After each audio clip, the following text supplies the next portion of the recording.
Climate change is fucking terrifying. I mean, you've all heard the 12 years figure from 2 years ago. You know, the one put out by the UN's Intergovernmental Panel on Climate Change in 2018 that said if we didn't radically reduce the amount of carbon we're putting into the atmosphere by 2030, then the results would be catastrophic.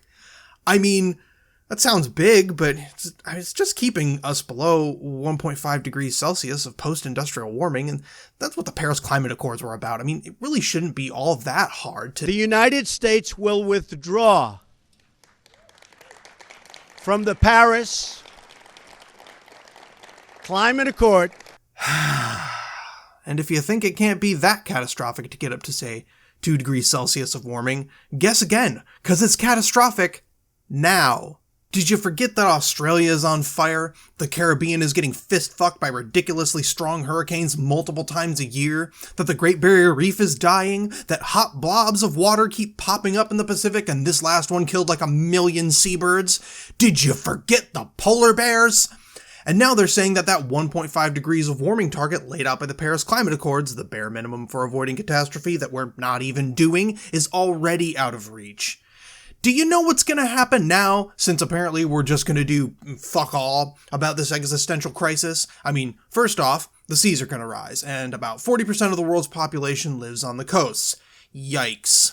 Entire islands will disappear before the century is out, and in 30 years, South Vietnam might just be underwater. Weather will get shittier. This century, hurricanes have increased in number and intensity, and 2017 was the most expensive hurricane season in history. Droughts, wildfires, and floods have gotten worse. Did you know that volcanoes might erupt more frequently even? Did you know that the clouds might disappear? The fucking clouds! And that's just the stuff that will result from all the carbon we're pumping out. That doesn't even address all the plastics we're dumping into the ocean that get fed to baby birds and cause their stomachs to explode, or the giant dead zones in the ocean caused by pesticide and fertilizer runoff from farming, or the fact that we've nearly drained all our aquifers, something that causes the ground to literally start sinking. And that doesn't even begin to cover how we're causing the worst extinction event in 65 million years. We've killed 83% of mammals, half of all plants, and don't forget that the bees are still dying. In fact, the biomass of insects is plummeting precipitously. Think about it. When was the last time a bug hit your windshield? And once they're gone, crops are gonna fail, and if we haven't all died of thirst or hurricanes or fucking volcanoes, we'll all starve to death. Nope. Fuck it. I mean, look, if the people who can actually do something about this aren't going to do anything about it, then why should I bother to care? Even if I, change all my light bulbs or use reusable shopping bags, I still have to drive my car to work.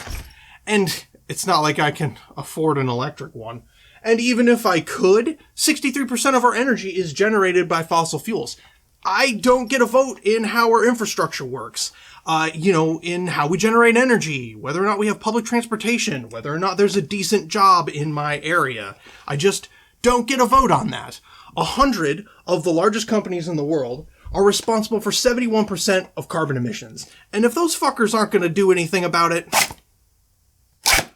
what the fuck can I do?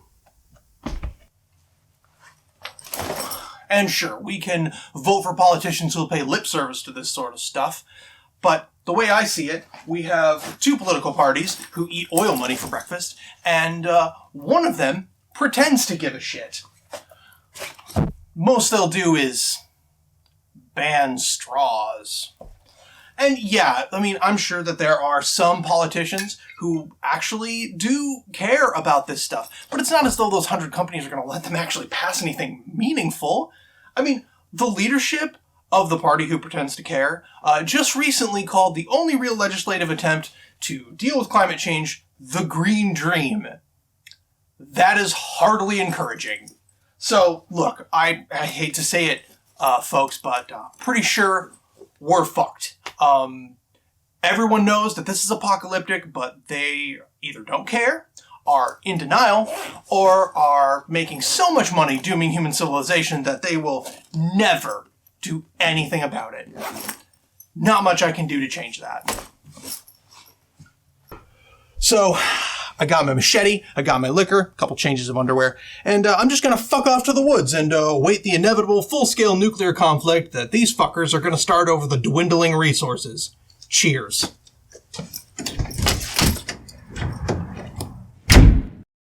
Now, here's why that's bullshit. Not the part about the ecological crisis being potentially apocalyptic, us needing to act radically in order to do something about it, or the people in power doing basically nothing. Those are all very real.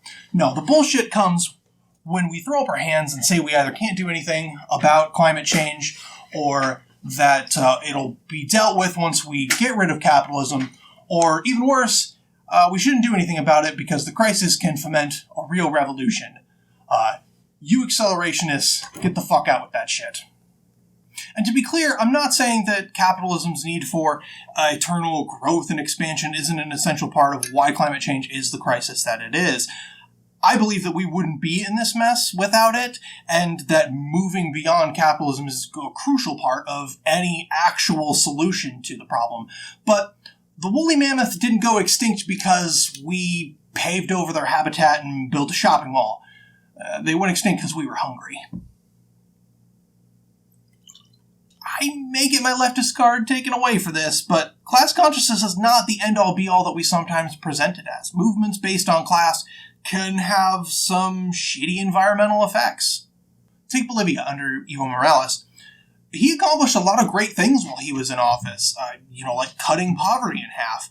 But his track record with regards to the environment is not the greatest. Not that he deserved to be deposed by the military and replaced with a far-right religious zealot, of course. These ideas that the climate crisis is part of the solution, or simply the result of capitalism, or even outright denial, have something in common with what I really want to talk about.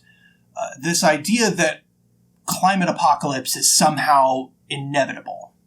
And what these all have in common is they all basically give us permission to not look at the problem, and therefore not have to stare into that great and horrifying Lovecraftian abyss. And this can all be incredibly overwhelming. I didn't cram over 30 references into this video for nothing. I did it to overwhelm you, to convey that feeling I get every time I go down this rabbit hole. And I have my days that I just throw up my hands and figure those wacky anarcho-primitivists must be onto something. And part of the reason for that is the media is incentivized to sensationalize and to make you panic, make you want to watch, click, read more. It's almost this feedback loop where profit motivation deepens the ecological crisis, which in turn gives opportunity for media companies, who are also driven by profit motivation, to make you freak the fuck out. And the worst part is, you clearly should be freaking the fuck out. But at a certain point, you just can't anymore. I mean, once you absorbed all this doom, you'll just do anything to think of something else. And you might even rationalize yourself into never thinking about it again. And there's something very reasonable about that. We all have shit to do.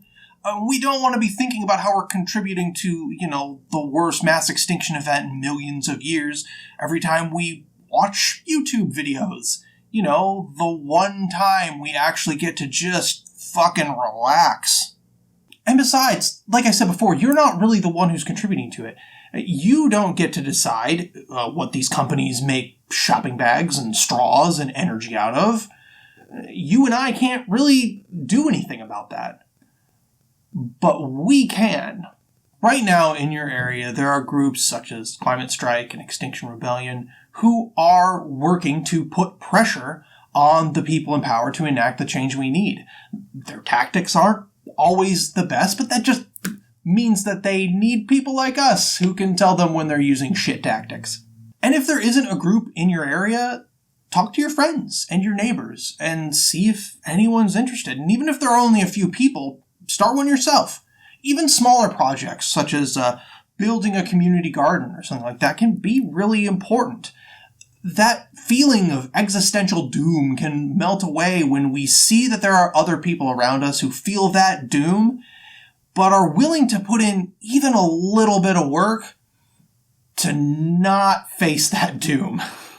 And yes, I said that the people in power aren't actually willing to do anything about it, but good news, they can be replaced. You see, these dinosaurs in the House and the Senate and Congresses and parliaments all over the fucking world, even if they aren't in the pocket of the fossil fuel industry, they're so old and wealthy that they're probably never going to be affected by climate change. Much like how the worst parts of climate change probably won't affect people like me. They'll affect all those people whose native land is going to get swallowed up by the sea. I don't have a lot of faith in liberal democracy, and I don't think you should either.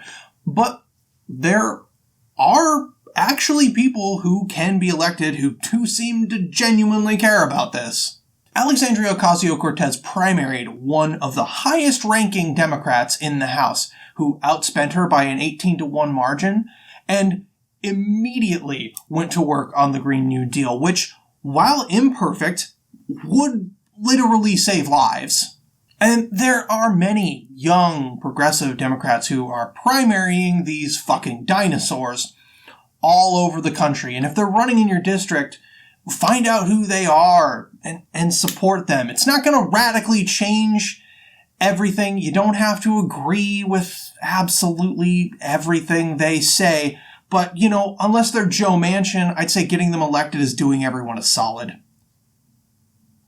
And my God, if you live in California's 12th congressional district, please vote for Shahid Buttar. Fuck Nancy Pelosi.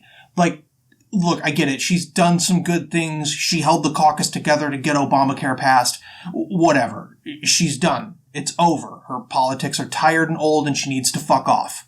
And if you're an American, vote for Bernie motherfucking Sanders. Let me tell you a story from 2015. In the first Democratic presidential debate that year, you had 5 candidates. Hillary, Bernie, Tweedledee, Tweedledum, and a guy I only remember because he was super weird and his first name was Lincoln. So at one point in the debate, they asked the candidates what they thought the greatest threat to America was. If I remember correctly, I believe their answers were China, Russia, the NRA, and the Republican Party. And that last one was pretty close, but Bernie gave the correct answer. He said climate change. That was the moment that I knew that he was a different candidate, and I knew that I would totally vote for him. I'm pretty sure I even clapped, which must have really annoyed my roommates who didn't want to be watching a Democratic debate in the first place, and who can blame them? The point is that just because our elected representatives have historically not given a shit doesn't mean that we can't potentially elect ones who do. Though ultimately, the solution is not going to be to elect people who will then dictate to our communities how they need to change. We're going to have to change our communities ourselves. Actually get to know your neighbors and get them on board with some action. We are the ones with the real power. We just need to properly leverage it. Does your landlord refuse to install proper windows? Because, of course, why would they care about how much your heating bill costs if you're the one paying it? But maybe, just maybe, if you and all your fellow tenants in the apartment complex got together and told the landlord that you weren't going to pay rent until they fix this shit, well, they might change their mind. And along the way, maybe your neighbors start to question why they're paying rent in the first place. And this is, of course, a small-scale example, but imagine the power that a general strike could have if its demands were centered around climate change. Imagine if we brought together our collective power to halt large swaths of the economy. Just think of the impact that could have. They're doing a general strike in Paris right now. Have you heard about it? No? Funny, it's only been going on for 2 months. The point is, there are things that we can do together, and we don't need to read every doom and gloom article that comes out on the subject. We already know the stakes. Getting whipped up into a frenzy every time a new study comes out showing how we're all gonna die, and then throwing up your hands and doing nothing is exactly the kind of thing that the powers that be want you to do. It lines their pockets, and it discourages you from action. So fuck them. Act. So before I go, I want to apologize for the technical issues in this video. I just got a new camera and mic and lights, and I am currently learning how to actually use them, so thank you for bearing with me. Also, this was part of a project I did with RevTeam, an awesome group of lefty creators who are working together to tackle big subjects like climate change and boost each other in the algorithm. The opinions I expressed in this video are obviously not universally shared by all the members of RevTeam, but that doesn't make them any less awesome. They include folks like the General Line, Actual Context, Dirty Commie Scum, Silverface, and Reeducation. I'll link them all below. I encourage you to check them all out and keep an eye out for more from RevTeam. Cheers.